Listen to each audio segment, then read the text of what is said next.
भिक्षा मागतो असं वाढून टाका ते 12 दिवस आज शेवटचं रॅपिंग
भाजप महानगर Nanded, lions club Nanded central, Amarnath यात्री संघ यांच्या संयुक्त विद्यमाने चालणारा हा कायापालट प्रकल्प आमचे मित्र संयोजक धर्मभूषण ॲडव्होकेट दिलीप ठाकूर यांनी आणि त्यांच्याबरोबर अरुण कुमारजी काबरा, लागडिया साहेब गिरणे, कामाजी सरोदे, सुरेश लोट, शिवा लोट, संजय गायकवाड, महेश शिंदे, जोगदंड निलावात म्हणजे सर्व समितीचे सदस्य, तसंच डॉक्टर दिबा जोशी, डॉक्टर अर्जुन मापाळे आणि सुरेश लोट आणि मंदिराचे गुरु असे या सर्वांच्या मदतीने चालणारा हा कायापालट प्रकल्प अतिशय महत्त्वाचा प्रकल्प आहे.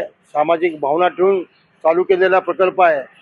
या प्रकल्पामध्ये दर महिन्याच्या पहिल्या सोमवारी मतिमंद, निराधार, बेघर नागरिकांची मोफत कटिंग दाढी करून, नवीन कपडे घालून, त्यांना स्नान घालून 100 रुपये बक्षीस देऊन आणि चहा फराळाची सोय करून हा चालणारा उपक्रम अतिशय भव्य दिव्य असा हा चांगला, म्हणजे ज्याला तुलनाच करता येणार नाही असा हा उपक्रम आहे. आणि ह्या ठिकाणी मोफत वैद्यकीय तपासणी होती. मनोविकार तज्ज्ञ असो किंवा स्किनचे आमचे अर्जुन मापारे असो, यांच्यामार्फत ही पूर्ण इथं त्यांची पूर्ण तपासणी केली जाते. तर आमचे मित्र सुरेश लोट यांच्यातर्फे त्यांना स्नानाची मोफत व्यवस्था करून दिलेली आहे. आणि दिलीप भाऊचं काम हे खूप मोठं सामाजिक कार्य आहे. मी बघतो की त्यांचे वेगवेगळे उपक्रम आहेत. मग कायापालट असो की मग आपण जेव्हा जातो ह्यामध्ये अनाथ आश्रमामध्ये तिथला उपक्रम असो, अशा अनेक कित्येक गोष्ट. आणि आज हा 66वा कायापालटचा कार्यक्रम आहे, 63वा कार्यक्रम आहे. त्याकरता माझ्या मनापासून त्यांना खूप खूप शुभेच्छा.